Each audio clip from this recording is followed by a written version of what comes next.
I'm Zolgar. That's Kaiju, And this is Two Idiots and a Dog, Idiots on Film, where we explore movies that we love. or think are important for pop culture. This week we are talking about the 2021 Netflix original movie Gunpowder Milkshake. So, we elected to go with Gunpowder Milkshake for a number of reasons. First, it's just a fun movie. Second, I'm a sucker for a female-led action film. And while it's not a super deep movie, it's a good action movie. It's got a cohesive narrative to it. The cast is amazing, and like I said, it's fun. And I think we need more fun movies. Like, they exist, but it'd be nice to see Hollywood taking more of an interest in making just a movie for fun again. Everything's all like serious, grimdark, actiony. Like, even John Wick, which does not take itself that seriously, still kind of takes itself seriously, you know? Whereas Gunpowder Milkshake doesn't.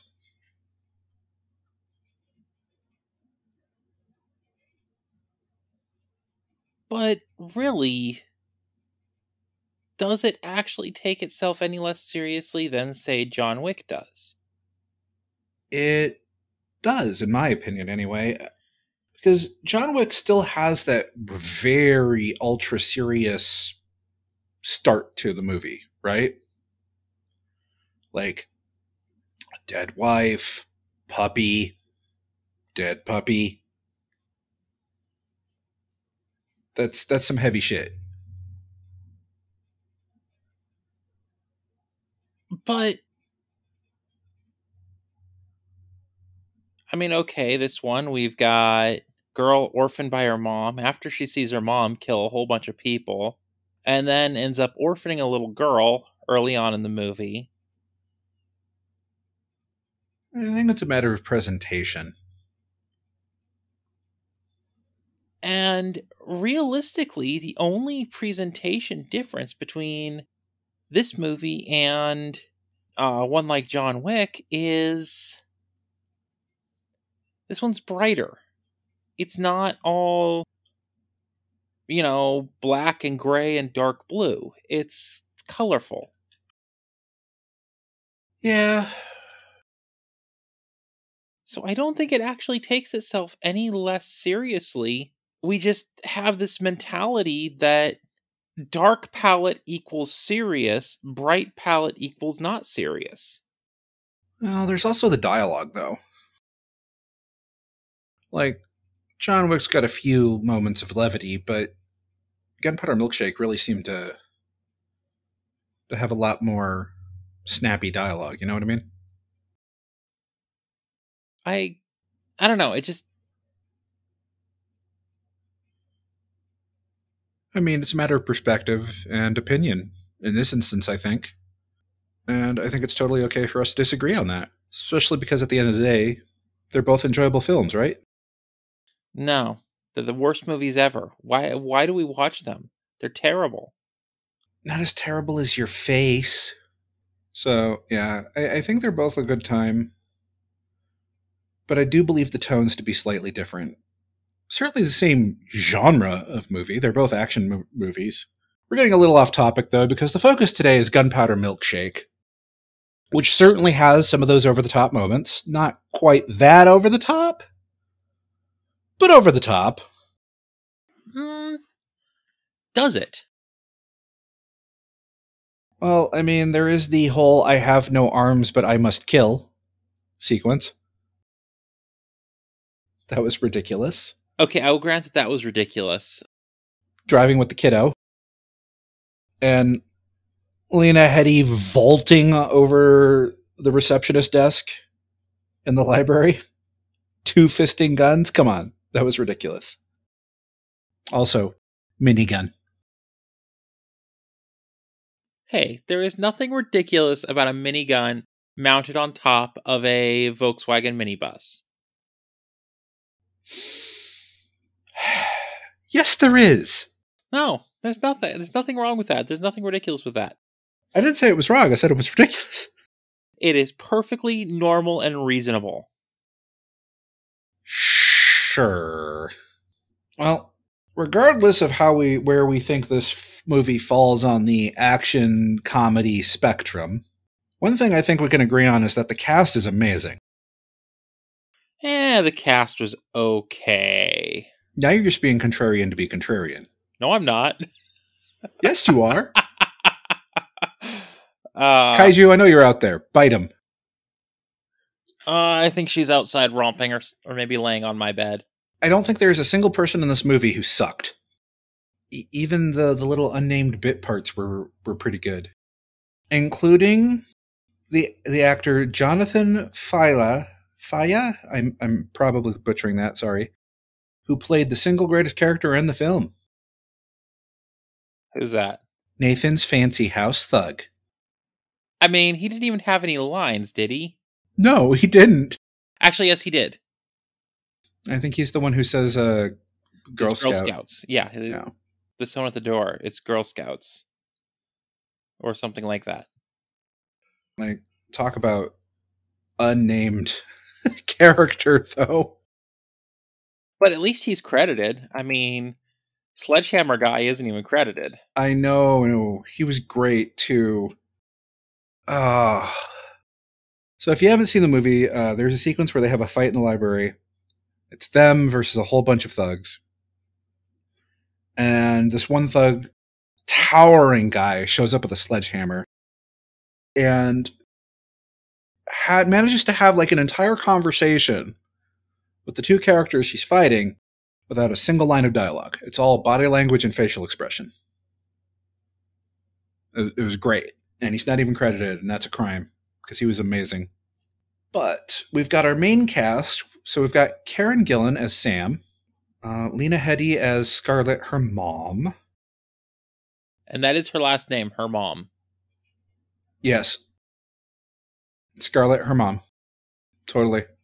Paul Giamatti plays her handler, Nathan. We have Freya Allen, who plays young Sam in a flashback at the opening. And you had to point this out to me, that I have seen Freya Allen in something else. Yep, she plays Ciri in The Witcher. And then we've got... Well, we've got our librarians. Yep, who, honestly, in my opinion, steal the show a bit. They do. I want a movie about them. I do. We've got Carla Gugino. I genuinely don't know how to pronounce her last name. She plays Madeline. And we also know her as Silk Spectre, the original Silk Spectre, and Watchmen. Yep. And I didn't even recognize her, so. Yeah. We have Angella Basset as Anna May. Who I loved. And, of course, we have Michelle Yeoh. As Florence, and I would watch her in damn near anything. Yeah, Michelle Yeoh is another one of those that it's like, I don't really care what she's in. I will watch her in it. Yeah. We've got so many other really good ones. One that we almost forgot in the first attempt at this episode. Chloe Coleman as Emily, who also kind of stole the show a bit. Yeah. I think that girl has... I think she has a future in Hollywood as long as she doesn't burn out like a lot of child actors do.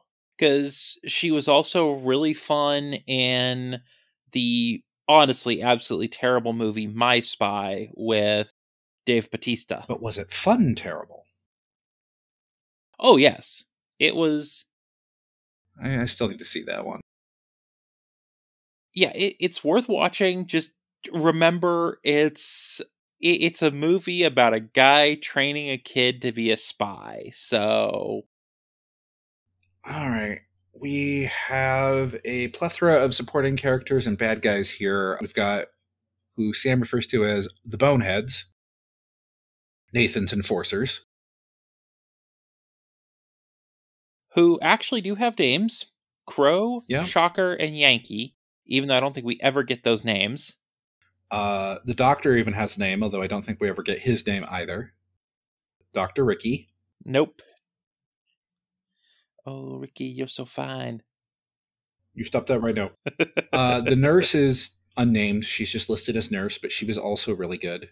It was a lot of non-verbal communication in addition to the few lines that she had. And then we've got two of our primary antagonists.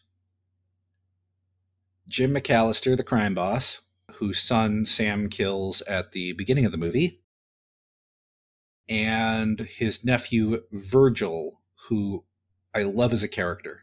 Because it's worth noting, neither of these villains are like over the top, completely irredeemable bad guys. They're just criminals who also happen to be people. Neither of them are the guy that would kill John Wick's puppy. You actually come to sympathize with McAllister a little bit before the end of the movie.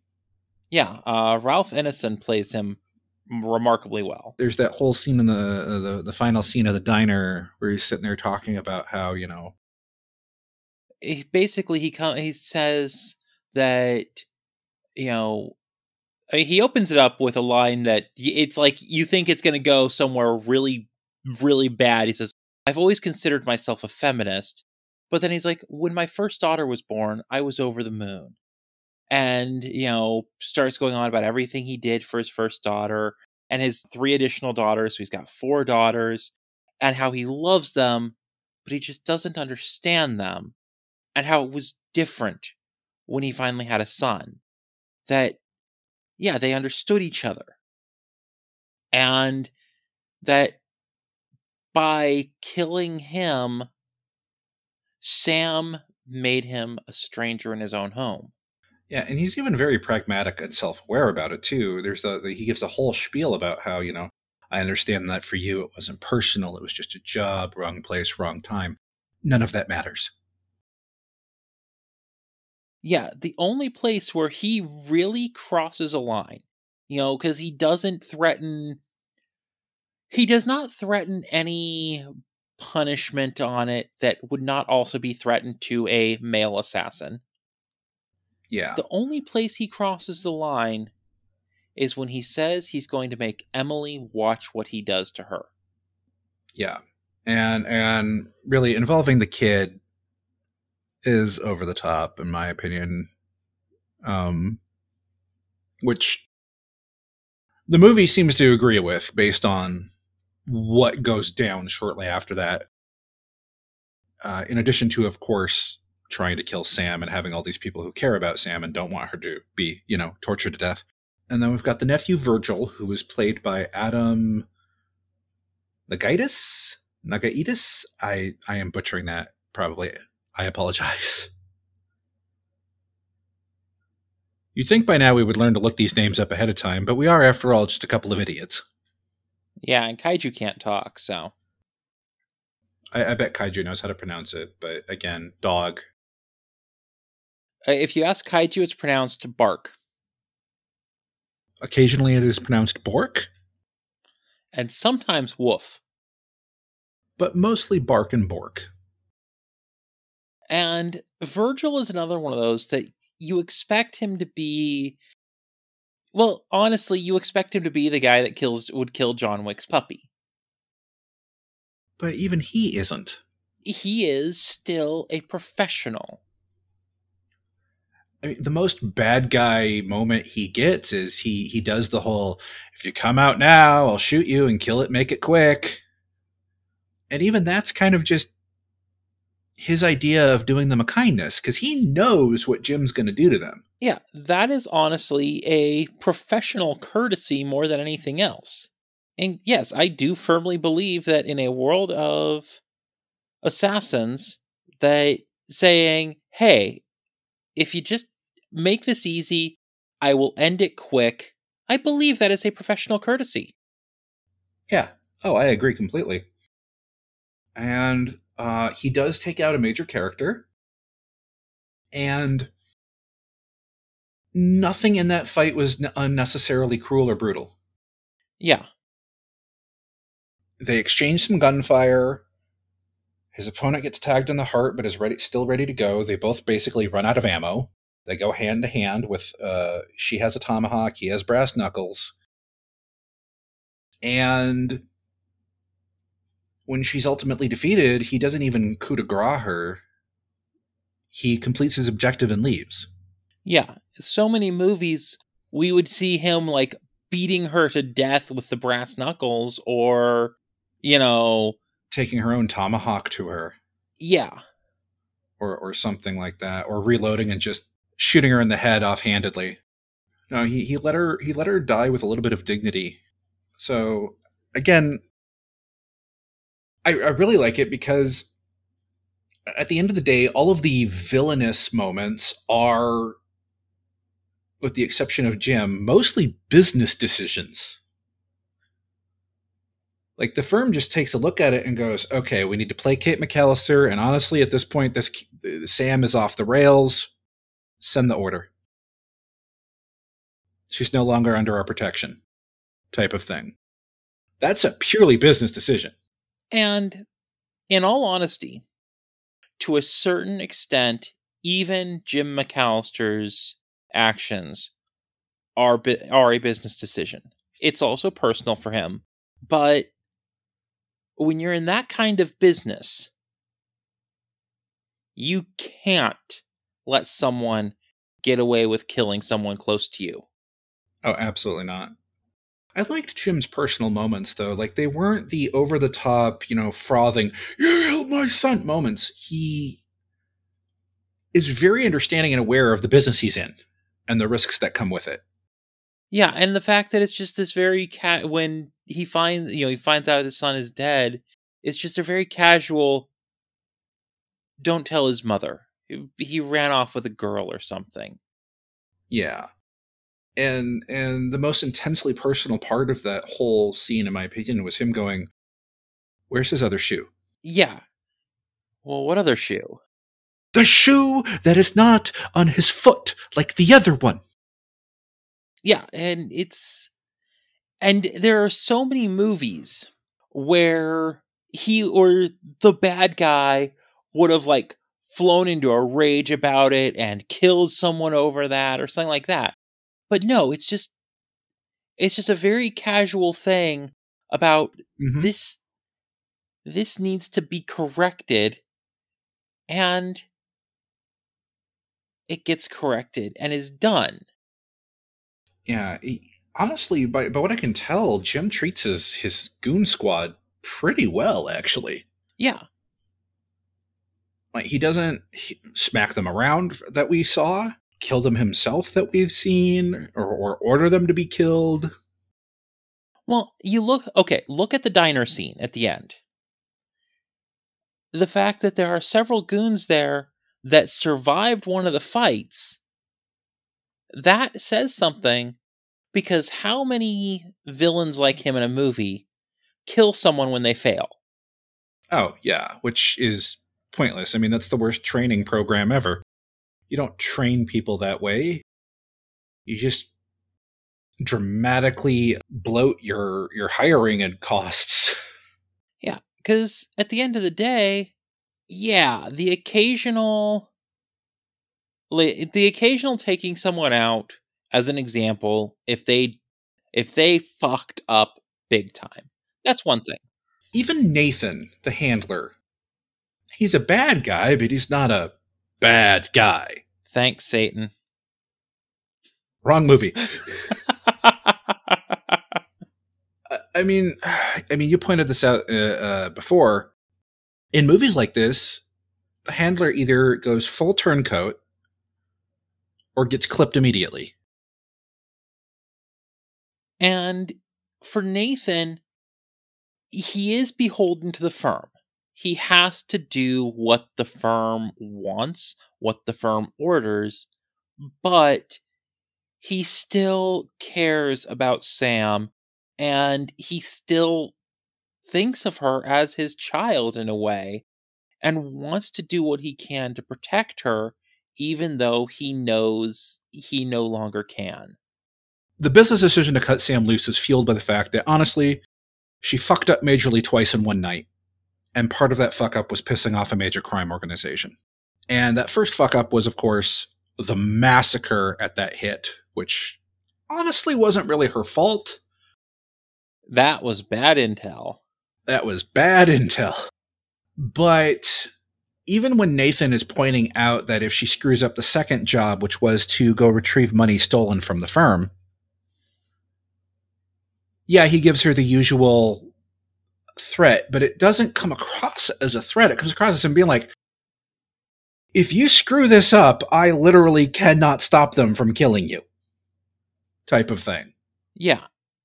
And even after she goes off mission and, well, decides to rescue a kid, it's still, hey, just bring the money back and we can work this out. Yeah. And the money being destroyed wasn't even her fault either. The criminal gang that stole Emily to blackmail her father in order to steal the money in the first place turned on each other. Now, I want to point something out. Most of the money was not actually destroyed. Most of it could have been picked up. There was some that was damaged, yes. Some that was probably completely ruined. But a good chunk of it could have been picked up. And honestly, it was still her fault that it got destroyed. I disagree. It was her fault that it got destroyed because she handed it over to them. Now, I'm not going to say that she was wrong for handing it over to them, but ultimately, in the eyes of the firm, it was her fault because she gave it to them instead of taking it back to the firm like she was supposed to. It's just, we got some really great characters here, and none of them are honestly, the only ones that I would even call remotely close to being just caricatures are the one-offs or the henchmen. Like, the boneheads are fairly caricature adjacent. Dr. Ricky, pretty much a caricature. But, like, the major characters, Virgil, Jim McAllister, Nathan, Sam Scarlett, etc., none of them are just a cliche archetype, Like, even Anna May, who you initially are expecting to just be nothing but the tough gung-ho black lady, even she's got these various character traits that round her out. I really liked it. I enjoyed the characters. Wonderful casting, great acting. And even the character designs were really good. I mean, we had the for like the first, I don't know, third of the movie, we've got like a lot of very noir-esque character designs going on. For the first, half or so of the movie, maybe about a quarter, it's got very classic, serious action movie aesthetics, including in the character design. And Sam starts out with this very, noir detective assassin look going. Trench coat, big hat, very hiding her face. And there was actually a little interesting thing I noticed the second time I watched this, that there's a transition point at which Sam goes from being firm assassin Sam to human Sam who cares. And that transition is visually symbolized by the wind blowing her hat away. It's like this moment where she's getting in the car and the wind blows the hat. And once you've seen the movie and realize it, that point really is what marks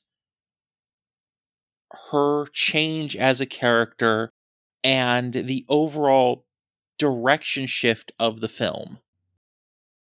Yeah, and because she gets a wardrobe change when she gets to the bowling alley.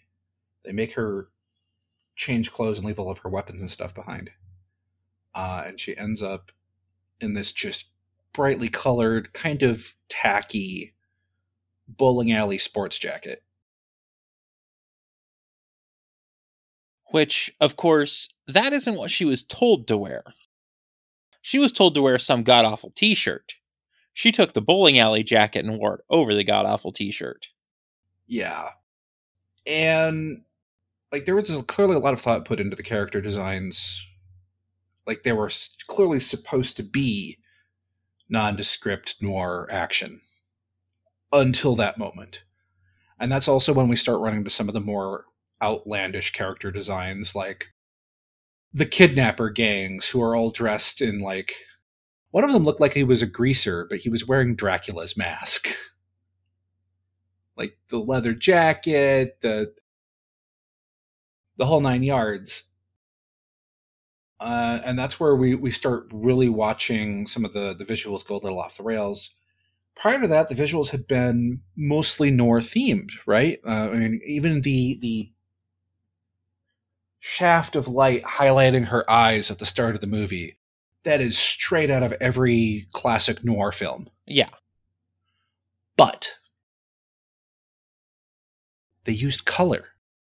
Yeah, of course, that's been a kind of a common thing they've played with some movies. I mean, you look at Sin City. You know, that was black and white, noir styled, but there were just splashes of color here and there. Yeah. Dwight's shoes, a blood spatter if somebody gets hit. The Yellow Bastard. The Yellow Bastard. Yeah. Here we see the standard noir lighting setups. But it's not the dingy black and white or the shades of gray that you would expect. They use, like, I'm trying to remember, I want to say they were using shades of orange in the intro. I think so. And it just worked so beautifully. And the world they've created is this really cool, weird hodgepodge of modern city, 50s aesthetics, and 80s aesthetics. The bowling alley was straight out of the 80s. I'm sorry. I'm sorry. When was the last time you were in a bowling alley? Every bowling alley is straight out of the 80s. Exactly. But so was the abandoned mall. Every mall is straight out of the 80s. Especially the abandoned malls. Yeah, if it is abandoned, that means that it didn't get with the times, which means it's probably still straight out of the 80s. But then you've also got Her Car, which was more of an 80s, 90s design compared to some of the other vehicles we see. True. And then you've got, the 50s style cars scattered here and there, but then you see the bad guys, they're driving fairly modern looking vehicles. Or a big-ass bus. Yeah, and, of course, then you got, like, the hospital, which, like I say, my headcanon is that this movie, the John Wick franchise, and Hotel Artemis all take place in the same universe. Yeah, I said this before somewhere, but I'm going to say it again. Every location setting in this movie felt like level design out of a video game. And that's not a complaint. Yeah, every set, every location kind of had its own unique vibe. Yeah, vibe is definitely the word here. And I love it. I mean, there's the 50s aesthetic of to the diner. There's the 80s aesthetic to the bowling alley and the abandoned mall. The doctor's office, I could not even begin to describe what aesthetic that would be, but it was unique to that location and really made it visually distinct from everything else. And same with the library. I mean, okay, it's a library. What can you do with it? But they did a really good job with making it look good. And then, of course, the two children's sections. Well, that's even the different sections of the library had their own visual distinction. I mean, you've got the main library room, which, of course, is mostly a few desks, tables, and rows of bookshelves, right? But then you've got that beautiful mural that covering the hidden door that leads to the basement. As you brought up, the two children's section with the deep ocean motif and the nature motif. Enchanted Forest. And the basement was in keeping with the aesthetic of the main level, but it still had its own personality and vibe. Yeah, the basement was the we're not pretending anymore. Yeah. It was great. I loved it. Like, every location was visually distinct, had an excellent use of color and lighting and overall aesthetic coming together to create something that was really, as you say, has its own vibe. And I really liked it. And you can tell that a lot of thought went into creating that vibe. And it wasn't just the visual design. It was the sound design as well. The soundtrack, spot on. Is it the soundtrack I would have picked? No. But that doesn't mean that it's the wrong soundtrack. It means that you're an idiot. Well, yeah, but so are you. And Kaiju's a dog. But the sound design goes beyond music, right? The sound effects, the choosing when to have everything be silent and when to have everything be a cacophony. Yeah, they did some really good things with the sound design and the overall choices of really every aspect of this. Yeah. I mean, it was really just amazing. So this is written and directed by, I am absolutely butchering this and I apologize, Navat Papashado, who is an Israeli-born creative type. He does not have a lot of credits to his name. And I'm very curious to see more from him, because this was wonderful. Yeah, I would definitely like to see more from him. And it would definitely be interesting to see what else he does. Because he's done a couple other films, but they look like they are completely, at least off the top, they look like they are vastly different films from this one. Yeah, they do look like they're vastly different. I am hoping for a sequel, but at the same time, if there isn't one, this story kind of leaves off on a satisfying note. Yeah, this story ends in such a way that you're not sitting there going, "Oh my god, what happens next?" But it also ends in such a way that we could very easily have a sequel and it would not feel forced to make a sequel. All right. Well, is there anything else you wanted to cover? So there's actually one thing I want to mention, I think. Yeah. I want to bring up the choices they made specifically with the final diner scene. Oh, yeah, because there were some great choices there. That one was, that whole sequence was so beautifully put together. I mean, the action in it was great. And they did the whole slow-mo and kind of almost clean nature of the action, as opposed to going that, super fast-paced, messy fight where you can't follow what's going on. They did muted sound with just the background music. Mm-hmm. But the thing that I think really stands out about that diner scene to me, personally, throughout this entire movie, we have been watching Sam kick ass and take names. She is our badass action hero in this movie. Don't get me wrong, the librarians and Scarlet are great too. But Sam is our focal character. Sam is our big damn hero for this film. And before the action starts, she takes Emily and walks out of the diner. And that is her exit from the main story. We get her at the end of, the kind of the, I forget what the technical term for it is, but the little wrap up post big action climax. Yeah, we get like a little bit of epilogue out of her where she has that conversation with Nathan. Yeah. Over the phone. And then it's just them in the van cruising down the road.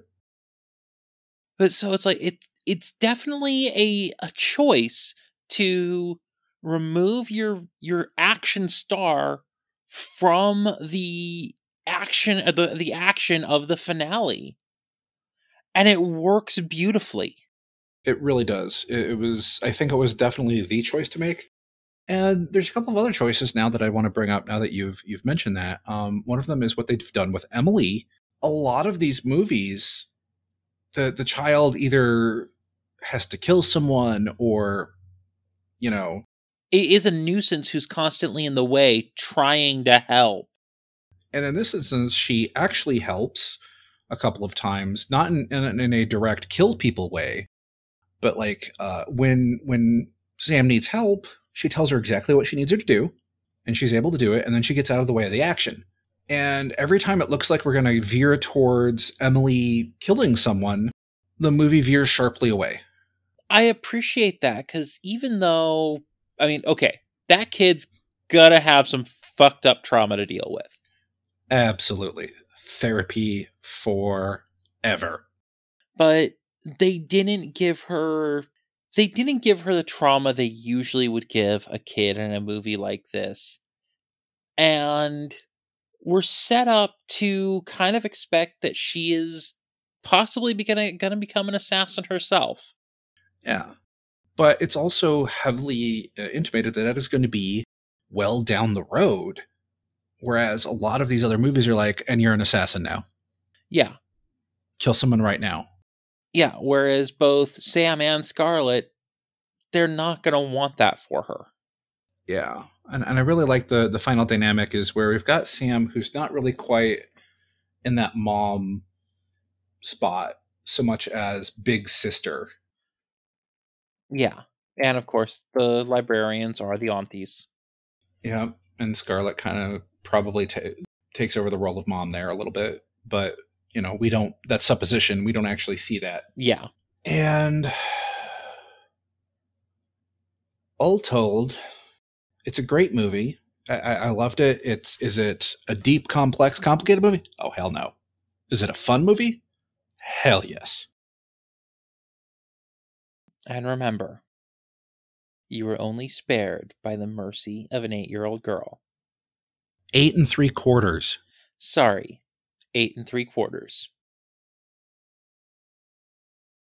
That's it for this week. Please consider rating, reviewing, following, and all that other nonsense on your favorite podcast platforms. If you'd like to tell us how much of idiots we are, or send Kaiju fan mail, you can email us at tiaadmedia@gmail.com, or you can join us on Discord and the various social media platforms linked in the show notes. You should also check out this great podcast. Who the fuck are we promoting this week? I have no idea. We record these well in advance. I guess we just have to listen to the promo to see who it is. How to describe Telehell in 30 seconds?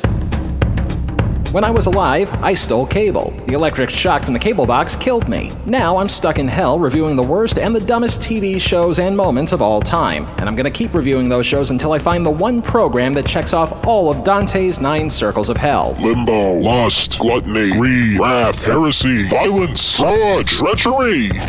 Sounds easy, but it's not. Telehell, where TV meets torture. Look for us wherever you stream podcasts, and remember, if it's not in Telehell, it's not worth a damn.